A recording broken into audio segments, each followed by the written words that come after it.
It lays the predicate and the foundation for the development of a weather satellite that will permit man to determine the world's cloud layer and ultimately to control the weather, and he who controls the weather will control the world. Question: should we stop using the term natural disaster? Short answer, yes, because there's nothing natural about the unfolding and accelerating Earth changes. There's nothing natural about the sixth mass extinction event that we're now neck deep in. There's nothing natural about the weather. Blue skies are an increasing rarity. Featureless white, dirty white, or hazy, filthy skies are increasingly the norm. Absence of insects, absence of birds, wildlife, fish, all now the norm. Crop-crushing weather disasters in many forms, now the norm. And all the while, the predator-parasite class is planning World War III. If you're willing to fully face the wider horizon, no matter how bad the news is, you're on the right broadcast.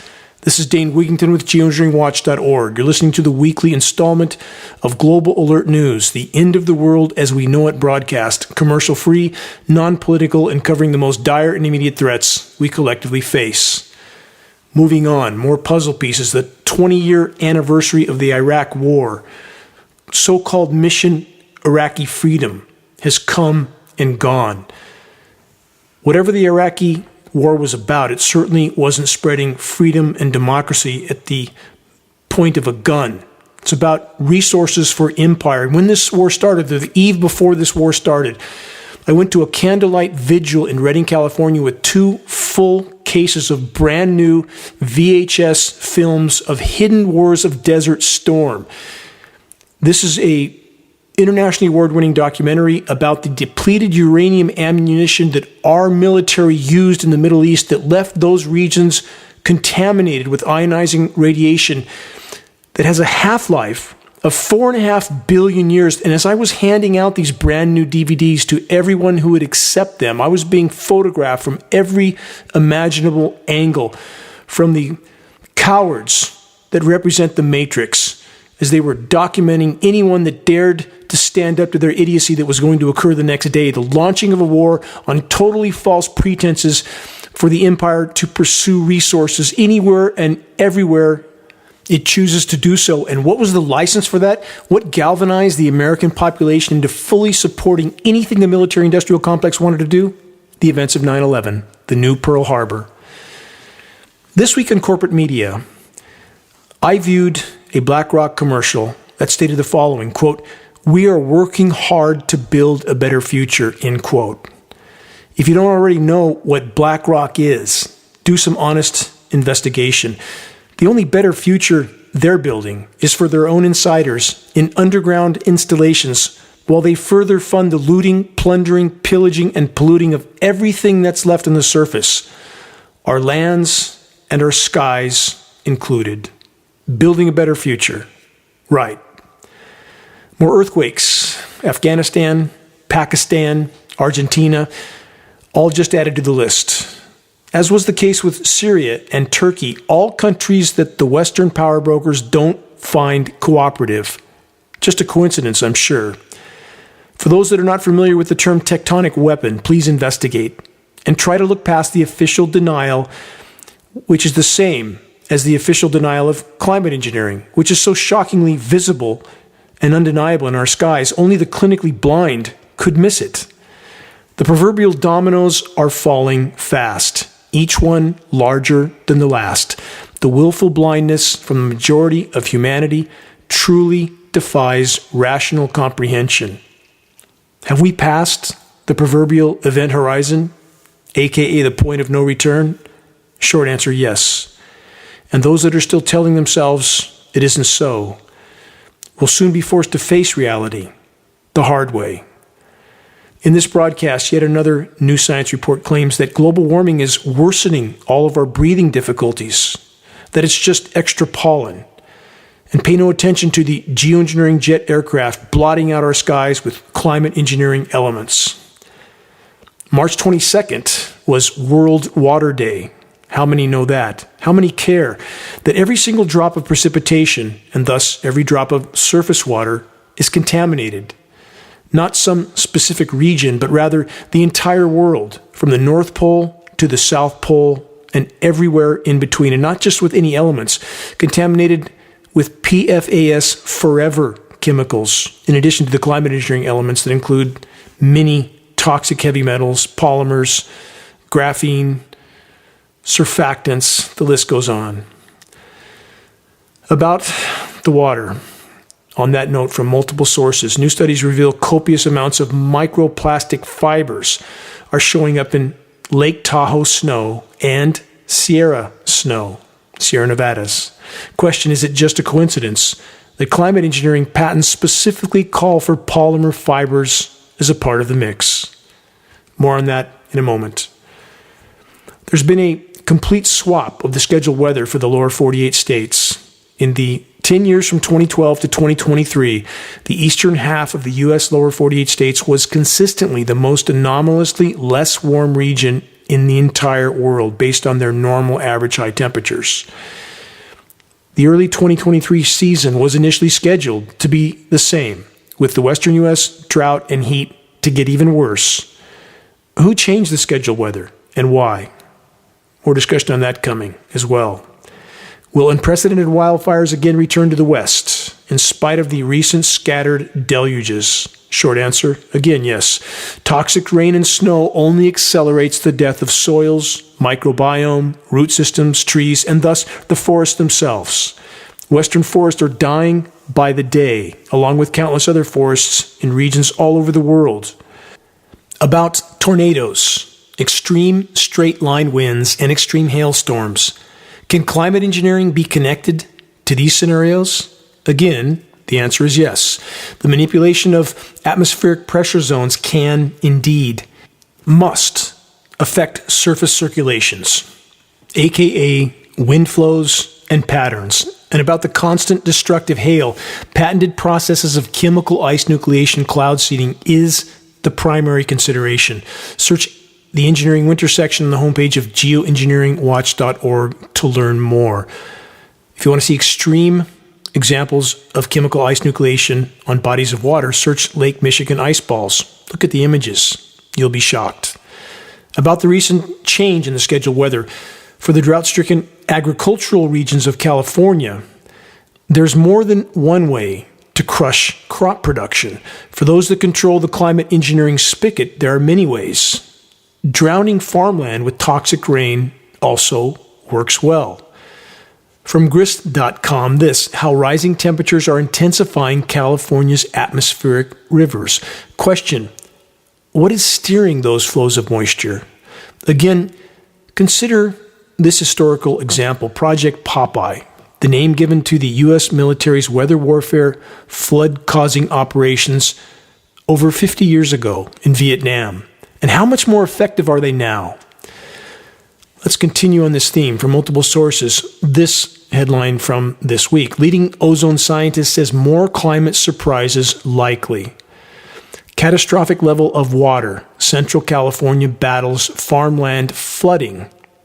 These puzzle pieces all fit together, don't they? From that report, the latest atmospheric river storm to batter California has led to evacuations and flooded farmland. As the snowpack on the Sierra Nevada mountains melts, flooding in the Central Valley will remain a concern for weeks and months to come, experts say. There has been a, quote, catastrophic level of water, end quote. That statement from the executive director of the Tulare County Farm Bureau, which represents more than 1,100 farms and ranches in the San Joaquin Valley. ABC News recorded that statement. The report continues, as the region recovers from the latest round of flooding rain to hit the state, officials are also preparing for the historic snowpack on the Sierra Nevada to melt, bringing with it the threat of additional flooding. Again, consider and remember Project Popeye, how successful the U.S. military was over 50 years ago and how much more can they accomplish now. Again, the climate engineers control the spigot. If they don't want excessive deluge in the U.S. West, it wouldn't happen. If the weather makers didn't want the epic drought that has occurred in recent years in California, that wouldn't have occurred as it did. not speculation. Climate engineering operations are clearly visible on satellite and radar loops. The local forecasters pretend they don't see the climate engineering signatures as they read their scheduled weather scripts passed down to them from Raytheon and Lockheed Martin, private defense contractors that do all the weather modeling, not just for the nation's weathermen at National Weather Service and NOAA, but also all the way down to the local script-reading meteorologists. Agricultural production is declining rapidly around the world. Most fisheries have already crashed. Empty store shelves are coming to a location near you. No functional environment, no people. Moving on, from multiple sources, is the human race already functionally extinct? Question mark. Here's a definition: when a population is no longer viable, or, in the current case of the human race, when the primary factors and conditions necessary to sustain human populations are failing, and thus the species dependent on such factors and conditions, in this case the human race, no longer have a functional living habitat, then that species must also fail. The vast majority have been distracted with bread and circus for far too long, and all the while the global cancer of the clinically insane controllers has been growing and metastasizing, permeating every imaginable institution. And such is the case in all countries and all governments. The corruption of power now holds life on earth in the balance, and even now, so many are completely asleep at the wheel, oblivious to the oncoming train. This next new report from this week is a follow-up from the UK Daily Mail. American College of Physicians warns of, quote, urgent threat posed by highly contagious fungus that has a kill rate of 60% and is growing across the U.S., sparking Last of Us fears, referring to the Last of Us Netflix series. For the record, there are literally hundreds of biolabs all over the world. These labs are ultimately controlled by those that run the matrix, those that print as much money as they want for whatever they want. The global controllers have long since stated, and ever more urgently of late, their desire to drastically reduce human populations. So this question comes to mind. What are all these biolabs engineering? What are they creating? For whose agendas and objectives? You decide. Next headline, multiple sources. Air pollution, a global health threat. That's according to the World Air Quality Report by Swiss air quality technology company IQ Air. As has been the case with other recent reports on this theme, as bad as it sounds, reality is far worse. This report, like others, only recognizes particles down to the 2.5 micron size. Climate engineering nanoparticle elements are exponentially smaller and thus exponentially more harmful, not just because of their size, but because of their composition: aluminum, barium, strontium, manganese, surfactants, polymer fibers, graphene, and more. And all of this goes completely unacknowledged, not even looked for. That's how the system is designed. That's how it has been set up for decades, which is not an accident. And I'm not just speculating. No, I've been told to my face in closed-door meetings with top California EPA officials at the state capitol in Sacramento, California. They know what's occurring and why, but they fear not only for their jobs, but worse. I still possess emails sent directly to me from one of California's top biologists that revealed aluminum nanoparticles were being found adhered to the gills of fish in the Sacramento River, a primary water supply for the residents of California. Has any official agency admitted to this alarming scenario? No. Governor Gavin Newsom also knows. I told him in person in his office at the Capitol, in addition to briefing him on the climate engineering scenario as a whole, I also briefed him on the contamination of the Sacramento River with the climate engineering elements. Has he done anything about this issue? No, nothing. Why is that not a surprise? The City of Redding Environmental Waste Department knows also from their own testing, which I was shown also in another closed-door meeting. And like Newsom, they've done exactly nothing. The North State Air Quality Board, the Geoengineering Watch did an extensive presentation in front of with experts. You can find this on the homepage of geoengineeringwatch.org. Did they do anything? No. Our rain, our runoff, our waters, our snow, our soils, all contaminated. And though there are many sources, the climate engineering fallout elephant in the equation is being systematically hidden from public view and awareness. From the UK Guardian, this headline from this week: UN warns of draining humanity's lifeblood amid worsening water scarcity. From that report, we are draining humanity's lifeblood through vampiric overconsumption and unsustainable use, and evaporating it through global heating, said UN Secretary General Antonio Guterres. He further stated this: governments must develop and implement plans that ensure equitable water access for all people while conserving this precious resource, end quote. Report then says universal access to clean drinking water and sanitation is one of the 17 Sustainable Development Goals, they're called SDGs, created through the UN process in 2015. What a meaningless pack of babble that is. While the UN is part of the ongoing climate intervention insanity that is the single greatest drought-causing factor, period, and further contaminating every single drop of rain on this planet. From BBC, this: a United Nations report has warned of looming global water crises and, quote, imminent risk of shortages due to overconsumption and climate change. The BBC report then states, the world is blindly traveling a dangerous path. What a gross understatement that is.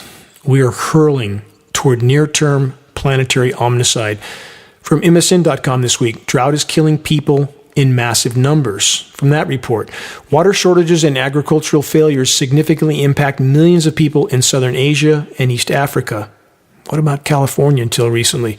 They continued, the United Nations predicts that by 2050, over half the world's population may live in water-stressed areas. Droughts are becoming more frequent and severe, posing a significant threat to global food security. Let's stop there. First, as I've stated so many times, dates like 2050, 2040, or even 2030 are meaningless. If the human race remains on the current course, we won't make it that far. And next, the laws of physics. It must rain more overall on a rapidly warming planet, not less. The atmosphere carries 7% more moisture for every degree C of warming, and frontline data indicates we have already blown past 3.5 degrees C of warming from pre-industrial baselines. The only way there can be less overall rain is from a core factor that's being hidden from public view, no matter how visible it is in our skies. That factor is covert global climate engineering operations. Unprecedented drought and deluge scenarios are the hallmark of geoengineering operations. More headlines on crop-crushing droughts and crop-crushing deluges from phys.org. Climate change. Farmers in Ghana can't predict rainfall anymore, changing how they work. Isn't that the case even locally when the forecasts are wrong from hour to hour? They can't even predict a very short time in advance because the script changes. The script is constantly changing with frequency transmissions and aerosol dispersions in the atmosphere. The weather makers can and are altering the weather constantly. It's in a constant state of flux, and the schedule is constantly changing. So the script reading so-called forecasters on the ground, of course, miss again and again and again. Next headline, same theme, multiple sources. Kenya drought. Pastoralists suffer despite millions of dollars used to protect them. What went wrong? I can tell you that. Climate engineering went wrong. And every government all over the world, either actively or passively participating, and yet all the while pretending it isn't happening. Now to the deluge scenario. First, this from multiple sources. Quote, uncharted territory, South Sudan's 4 years of flooding. 4 years in a row, while other regions can't get a drop of rain. Next, also from multiple sources, storm train to keep rolling through California next week. Again, what happened? What changed? Who altered the schedule? Did some of the Matrix Predator class inner circle finally realize that climate intervention operations were also decimating their particular region of the rapidly sinking ship, aka planet Earth? Will flooding out specific regions of the state, many of them primary agricultural regions, magically fix the forest-killing mega drought and already incinerated former forests? No. Will the deluge of toxic rain and chemically nucleated so-called snow help anything, environmentally speaking? No. So again, are the dying fir trees of the western U.S. magically coming back to life now that they have received copious quantities of climate engineering contaminated rain? Again, no. In fact, the die-off of the fir trees, the primary tree in most western North American forests, is accelerating exponentially. In the forests around my off-grid home on the east side of Lake Shasta, where only 15 years ago you would struggle to find a dead tree, it's now riddled with dead trees and more are dying by the day. The forest is deafeningly silent. More on the deluge scenarios, again, a hallmark of climate engineering operation as well. This headline from this week: severe weather flooding dangers to span nearly 20 states. The report then says, even though there may not be a great number of tornadoes, the few that develop, they say, could become strong. And the scheduled weather script readers would know, wouldn't they? Let's stand back for a moment to examine the wider horizon. From carbonbrief.org, this from this week: exceptional surge in methane emissions from wetlands worries scientists. And so it should, as geoengineeringwatch.org has tried to warn about for 15 years. The carbonbrief.org report then says methane emissions from wetlands have risen faster this century than in even the most pessimistic climate scenarios, new research finds. Yet again, forgive me for continuing to beat this drum, but I want to point out, how many times has geoengineeringwatch.org stated that what is actually unfolding is far worse than anything we're officially being told, and week after week after week we have headline after headline stating exactly that. Oh gee, we didn't know. It's way worse than we thought. For the record, there's enough methane deposits in the Arctic alone, if fully released, to turn our planet into a scorched ball of rock resembling Venus. But we are told so-called renewable energy will save us from ourselves. Or will it? From renewableeconomy.com this week: why blending hydrogen into the gas supply is still just a pipe dream. Many of the forms of so-called renewable energy are just fantasy that's dangled in front of a population to make them think that technology will magically save the day at the last hour. How's that going so far?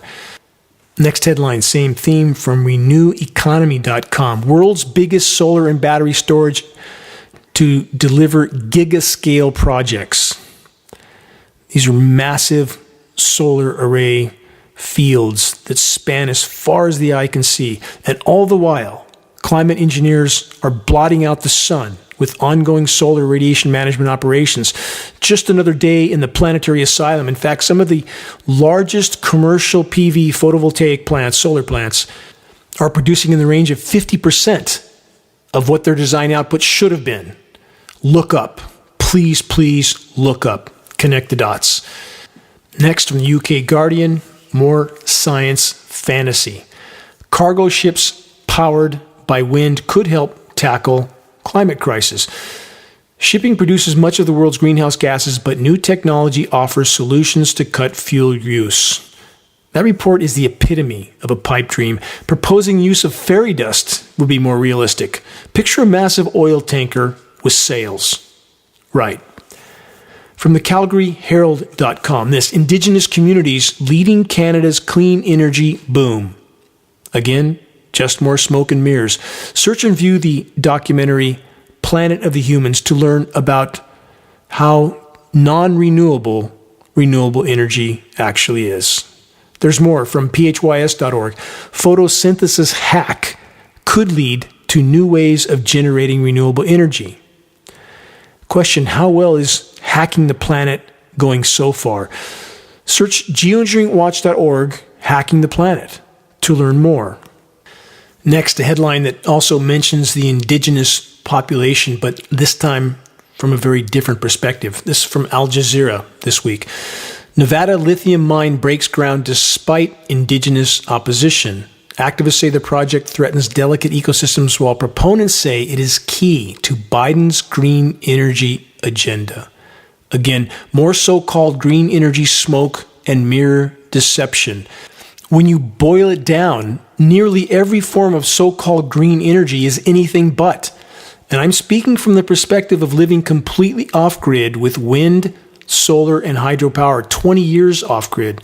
I worked on one of the first commercial solar plants in the continental U.S. in 1983. In fact, that location is featured in the documentary film Planet of the Humans. At the 40-minute mark, they show a blowing field of empty sand in the middle of Mojave Desert, where the first commercial solar plant of its type was built in the early 80s. I worked on that facility, and its design flaws were shockingly apparent then.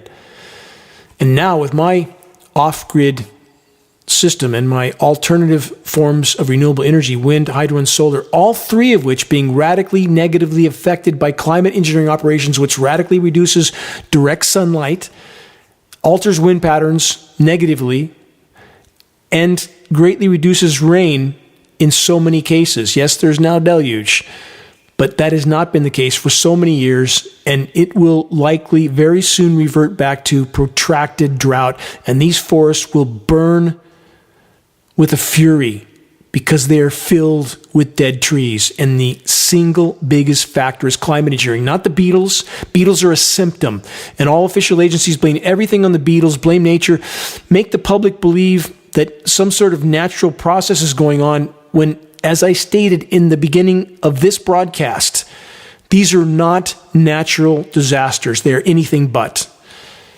And about the continued incineration of carbon-based fuels, that's worse still.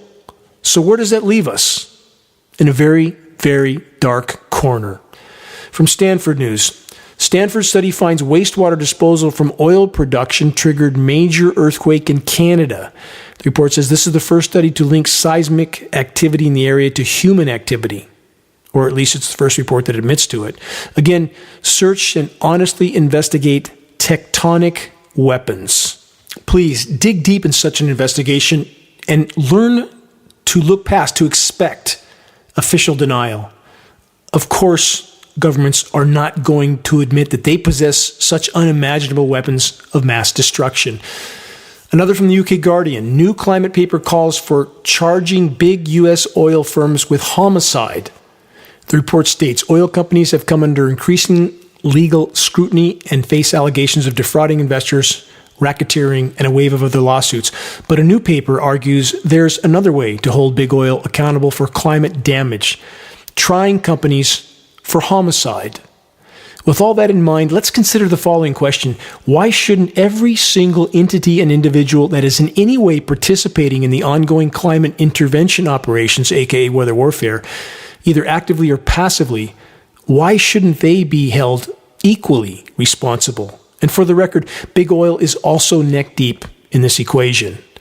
Next question, why shouldn't every single individual that is either actively or passively helping to cover the tracks of the climate engineers, aka to hide the ongoing weather warfare crimes, also held legally and morally accountable?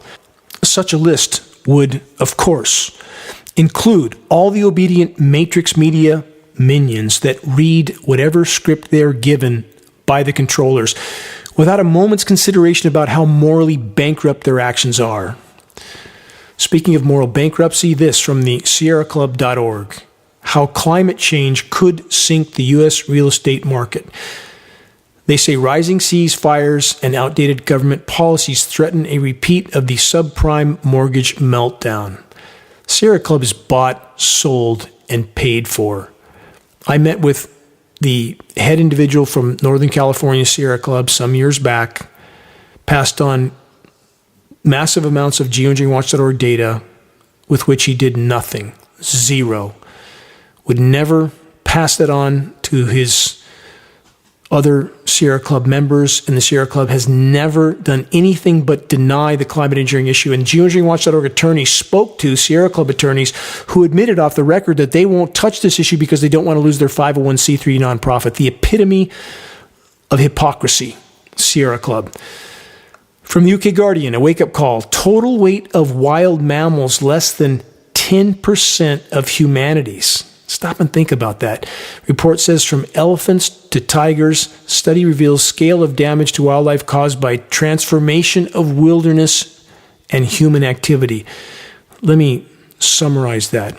We have trashed the planet. We are wiping out our environment, and without it, we will all die. soon. It's called overshoot on a mind-numbing scale. From the Guardian report, science published this month concludes that wild land mammals alive today have a total mass of about 22 million tons. By comparison, humanity now weighs in at a total of about 390 million tons.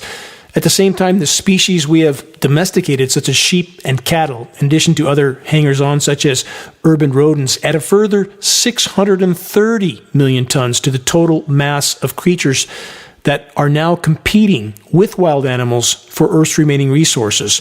The biomass of pigs alone is nearly double that of all wild land mammals. The figures demonstrate starkly that humanity's transformation of the planet's wildernesses and natural habitats into a vast global plantation is well underway, with devastating consequences for all its wild creatures.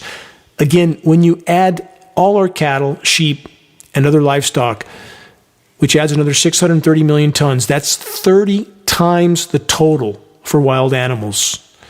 It's staggering. This is a wake-up call to humanity, if they are at this point capable of waking up. The majority seem to want to remain completely comatose at the wheel. The grim figures for land mammals were matched by those found in the oceans. The total mass of marine mammals was calculated to be about 40 million tons. Common pet species were also found to be a major contributor to humanity's planetary impact. Domestic dogs have a total mass of about 20 million tons, a figure close to the combined biomass of all wild terrestrial mammals. Research estimates made 2 years ago suggested that there were about 50 million tons of wild mammals on Earth. The new figure, calculated using a host of techniques, including artificial intelligence, indicates that the crisis facing the planet's wildlife appears to be much worse than first understood. Again, so many times on so many broadcasts, I've desperately tried to warn that what's unfolding is far worse and far more immediate than anything we are officially being told. On that note of good cheer, you're listening to the weekly installment of Global Alert News, the Bad News Broadcast, installment number 398, March 25th, 2023. This is Dane Wigington, your host. Global Alert News is brought to you by geoengineeringwatch.org, the largest and most visited website in the world on the subject of climate intervention operations known as geoengineering. The commercial-free, non-political Global Alert News Hour is now broadcast on 22 AM and FM stations throughout the country. All recent recordings of this broadcast can be found on the homepage of geoengineeringwatch.org under the Recent column. Geoengineering Watch wishes to express our deepest gratitude to those that have helped us to expand our reach and thus our voice in this desperate last-hour effort to sound the alarm. On that subject, if you're on our email list, please put us on your email contact book so that our mailouts don't go to the spam file. Please help us to share the groundbreaking documentary, The Dimming, which fully exposes the climate engineering atrocities, now with over 1.3 million views, I believe, on YouTube. The best way to share The Dimming is by circulating the direct link by email directly from the homepage of geoengineeringwatch.org. Sharing directly helps us to overcome social media censorship. When viewing our YouTube of The Dimming or Global Alert News or any other Geoengineering Watch video on YouTube, please subscribe, share, and comment, all of which helps us to circulate critically important data to a much wider audience. How do we reach those that still aren't looking up? Geoengineering Watch awareness-raising materials can be found on our homepage. Our only goal is to provide activists what they need to move this fight forward. There are very high-quality printed materials with shocking images. A picture is worth 1,000 words, as the proverb goes. And there's also copies of climate engineering patents, copy of the illegal federal gag order that's on all National Weather Service and all National Oceanic and Atmospheric Administration employees. There's much, much more. We pass these printed materials on for less than our total cost of producing and shipping. Our only goal is to get them into circulation as fast as possible, to wake up as many as possible so that we can reach a critical mass of awareness while there's still something left of our planet to salvage. We now have geoengineeringwatch.org hoodies to go with our new Geoengineering Watch shirts, both with very high quality 4-color images on both sides. The images of a military jet tanker descending down over the planet and spraying. A dimming sun is in the background with this caption, "Stop climate engineering, investigate." And below that, geoengineeringwatch.org, so that people could find a credible source of data to continue their investigation. Scannable business cards and bumper stickers, all effective tools to help strike up a conversation on the climate engineering issue. Waking the masses to the climate engineering onslaught is the great imperative. If we can expose it, we can stop it from the inside out as we awaken not only our military brothers and sisters to what they're participating in, but also those behind the curtain that are part of this insanity, that are not clear on what they themselves are participating in, their own demise. And those people should eventually be held legally and morally accountable for their crimes in this entire equation, but we must first expose it, and the only way we can do that is to reach a critical mass of awareness. And if we do, many wheels will begin to turn on their own in this fight. If you're willing to share a picture of yourself with a Geoengineering Watch t-shirt, perhaps at a gym, farmer's market, or busy street downtown, please send your photo to us so that we can post it as part of our activist compilation, which is now part of our materials page. The images encourage others to make their voice heard in this all-important battle to sound the alarm. Final note, if you know any radio station that might be interested in airing the non-political, commercial-free Global Alert News Hour, have them contact us at admin@geoengineeringwatch.org. This battle is a team effort. If we can awaken the masses, we could yet alter the equation. And I want to express deeply my gratitude to all those that are steadfastly committed to this must-win fight for all that matters. Stay tuned for input on how to make your voice heard. And it's imperative to remember that no matter what else we can hide from, that the global power structure is trying to inflict on populations, we cannot hide from the air we have to breathe. And if that air is completely contaminated with elements known and unknown, not just industrialized pollution, but climate engineering fallout, then that's a fight for life. Let's double back to more official warnings this week that still fall far short of reality. This, multiple sources, the climate time bomb is ticking. The world is running out of time to avoid catastrophe. New UN report warns. From that report, the world is rapidly approaching catastrophic levels of heating, with international climate goals set to slip out of reach unless immediate radical action is taken, according to a new UN-backed report. First, let's stop there.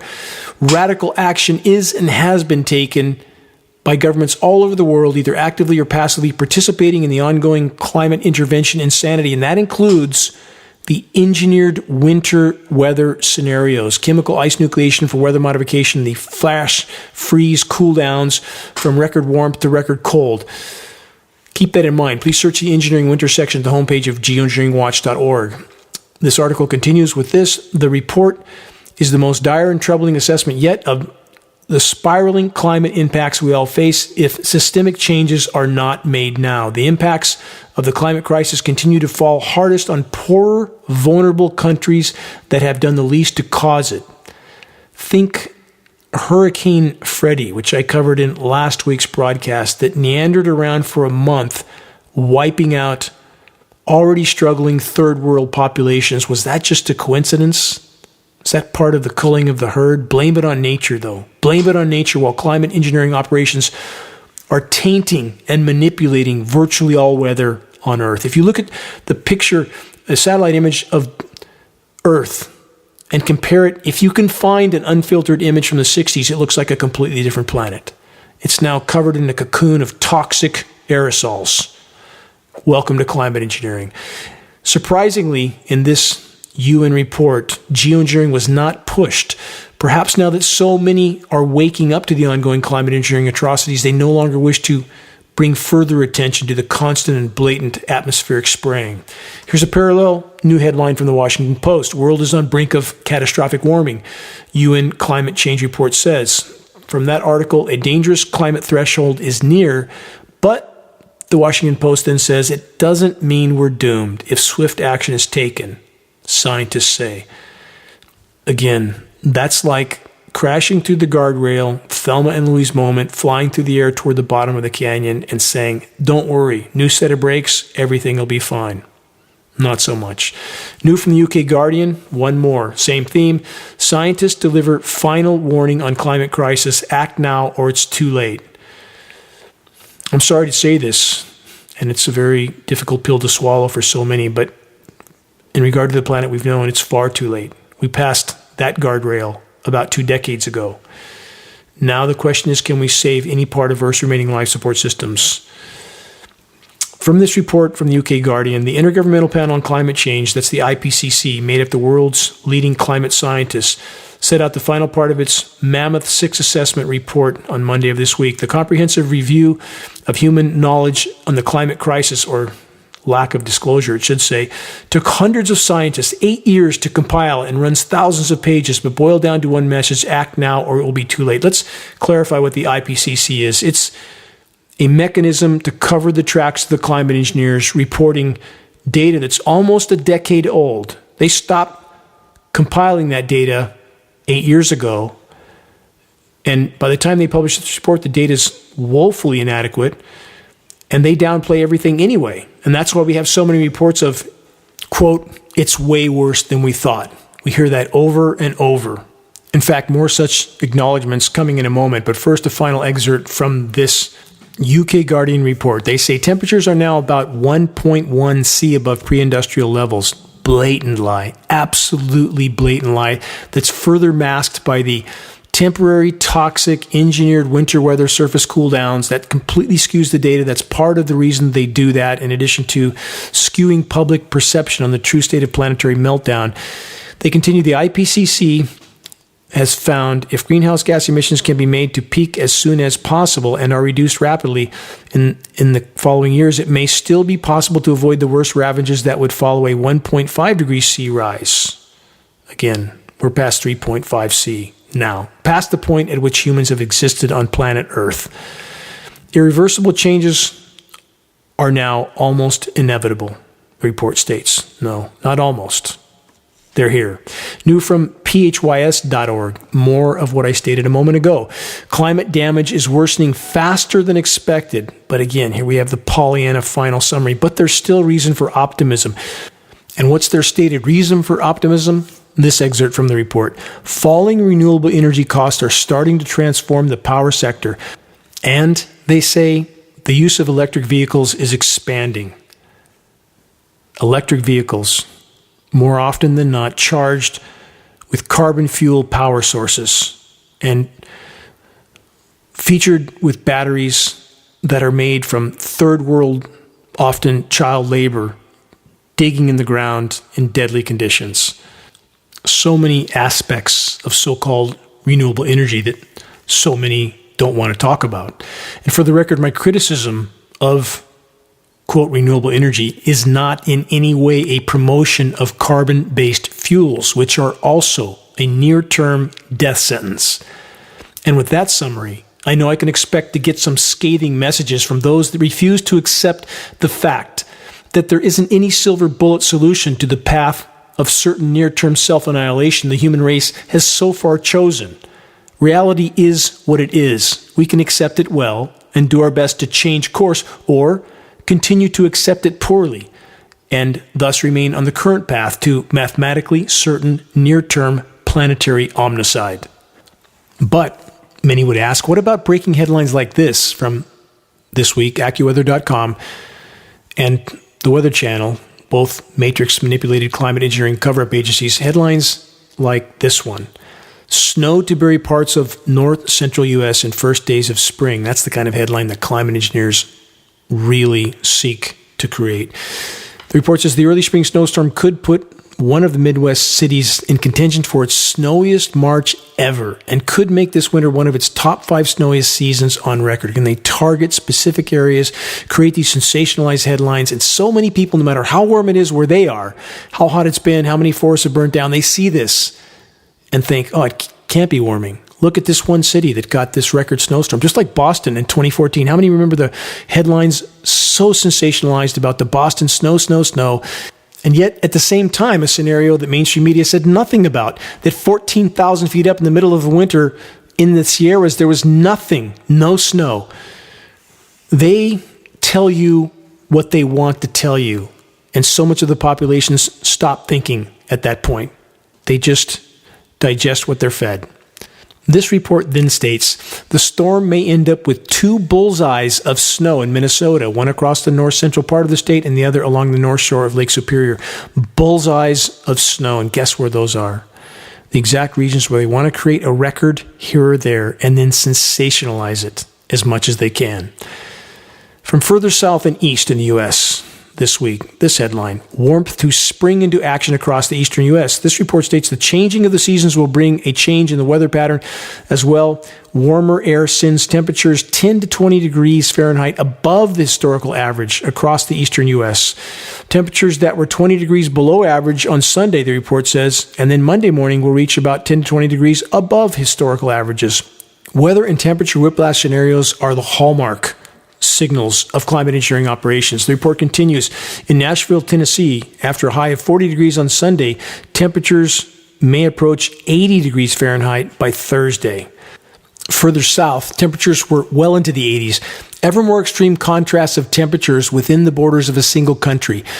The one with by far the largest military in the world, with by far the greatest ability to engineer the weather over their mostly clueless population. Eyes wide shut, who just keep looking at their iPhones until the moment of impact, or football games, or the latest political theater, or the latest sensationalized courtroom drama. Whatever Matrix Media picks to distract, divide, and confuse populations has worked all too well so far. That needs to change quickly, or we're done. More about what's happening in our skies. From the UK Guardian, aviation chiefs reject measures to curb climate impact of jet vapors. That report says airline industry claimed science not robust enough to implement new controls to combat climate warming caused by, quote, vapor trails. But scientists say the climate impact of, quote, vapor trails or, quote, contrails has been known for more than 2 decades. Let's call them what they are. Sprayed climate engineering particulate dispersions. Not asking anyone to believe me, I never have. I am asking for honest, objective investigation. Start with the dimming. Start with the proof presented in the geoengineeringwatch.org documentary, The Dimming, and then decide who's telling the truth and who isn't. From the UK Guardian, this new report, excess mercury in atmosphere found to be coming from the world's oceans.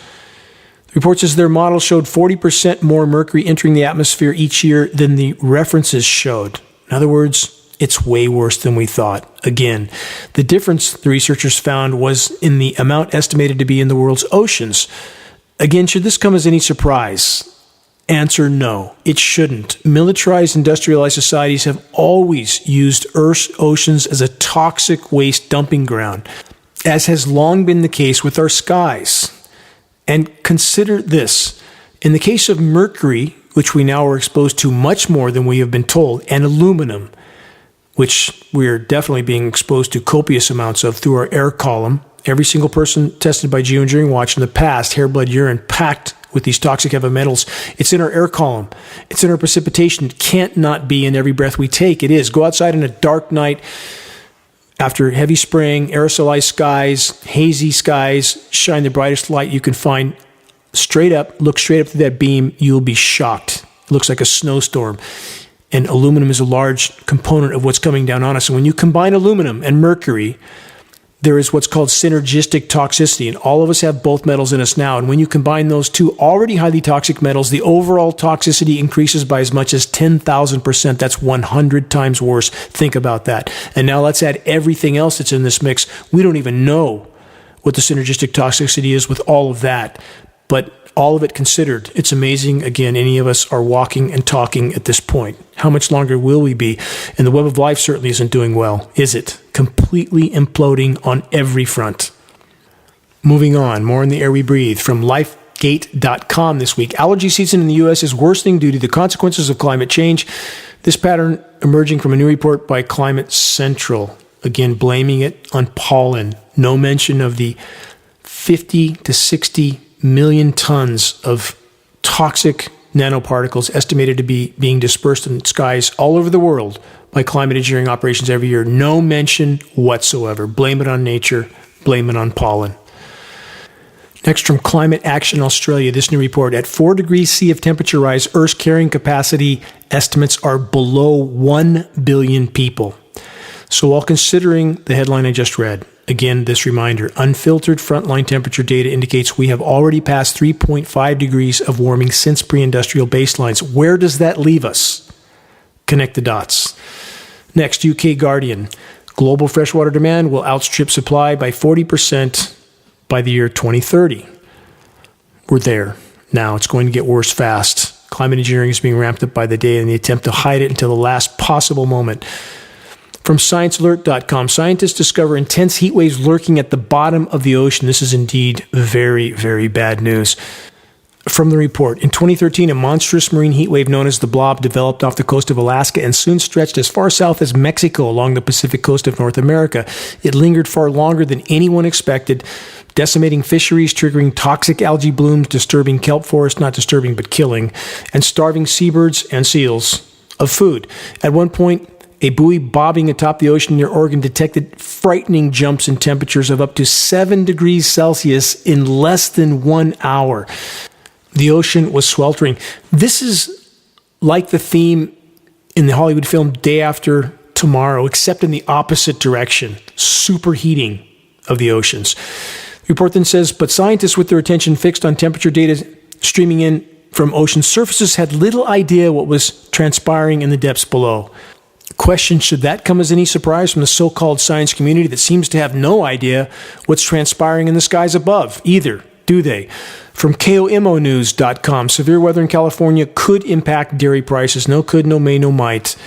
And the consistency with which weather cataclysm is crushing crops, agricultural production, livestock all over the world is not a coincidence. Moving on, as I cover the next headline, remember that polymer fibers are a core part of climate engineering patents. Here's the headline. Microplastics pollution found in fresh fallen Sierra snow and Lake Tahoe snow. From the report, the Desert Research Institute in Reno has tested high Sierra snow at several locations and has found something that shouldn't be there. Tiny plastic fibers in the newly fallen snow. Environmental researchers have also collected microplastic fibers in the pristine waters and snow near the poles, i.e. north and south. The evidence of its existence is clear, but there are still questions about how much, if at all, such small fibers may affect humans or other living creatures. Really? It's not clear whether or not ingesting or inhaling plastic microfibers is harmful? Blatant lie from the so-called science community. Rewind to this example report from late last year from the UK Guardian. Again, just an example. There are many more. Microplastics found deep in lungs of living people for the first time. I covered this very report when it was issued last year. From that report, the scientists said microplastics pollution was now ubiquitous across the planet, making human exposure unavoidable and meaning there is an increasing concern regarding the hazards to health. People were already known to breathe in the tiny particles as well as consuming them via food and water. Workers exposed to high levels of microplastics are also known to have developed diseases. Microplastics were detected in human blood for the first time in March, showing the particles can travel around the body and may lodge in organs. The impact on health is as of yet unknown. It's unknown because they're told not to figure it out. The researchers are concerned as microplastics cause damage to human cells in the laboratory, and air pollution particles are already known to enter the body and cause millions of early deaths a year. Final excerpt. The researchers concluded deleterious health outcomes may be related to these contaminants in the respiratory systems following inhalation, end quote. Only 1 month ago, this report, also from The Guardian, same theme, microplastics found in human breast milk for the first time. Exclusive, researchers concerned over potential health impacts of chemical contamination on babies. And so much of the so-called science community still pretending they don't know if inhaling nanoparticles of plastic is a problem. Just another day in the asylum. I do all my cardio training indoors with filtered air. I'm almost out of time. Please bear with me through this quick succession of headlines. Look them up to learn more. Sea surface temperatures at record high. Next, Arctic climate modeling too conservative. The rate of warming will be much faster than projected. No surprise. From National Geographic, Arctic ice is getting thinner by the day and sea life is suffering. That's the least of the problems there. Massive methane releases are probably coming. That could hold life on Earth in the balance. From phys.org, France reports 910 dolphins washed up on Atlantic coast. From AccuWeather, sandstorms blanketed Beijing and northern China as air pollution soars off the charts. From Yahoo News, unwanted visitor ruins spring break in Florida. They're talking about toxic algae, about 5,000 miles of it. Literally. From firstpost.com, Argentina facing a heat wave like no other in its history. And the not so surprising result, Argentina's key soybean, corn, and wheat crops have been battered. Next, as if the oceans weren't dead enough already, vast quantities of radioactive Fukushima wastewater is about to be dumped into the Pacific by Japan. And let's not forget the 440 nuclear power plants that will go into meltdown mode as global collapse unfolds and accelerates. Climate intervention operations, aka weather warfare, is further fueling every theme I just covered. Yes, the wider horizon is dark indeed, but no matter how dark, where does our own good or evil exist? In the correct use of our God-given will, no matter what we face. And if we do our best to do our best, then the story ends well. We must man our individual posts until relieved by our Maker. That is all that we are ever responsible for. And if we do, we may yet accomplish profound good even at this late hour. We are here for a reason. It's not an accident. The universe, the Creator, knows where we're supposed to be and when we're supposed to be there. The rest is up to us.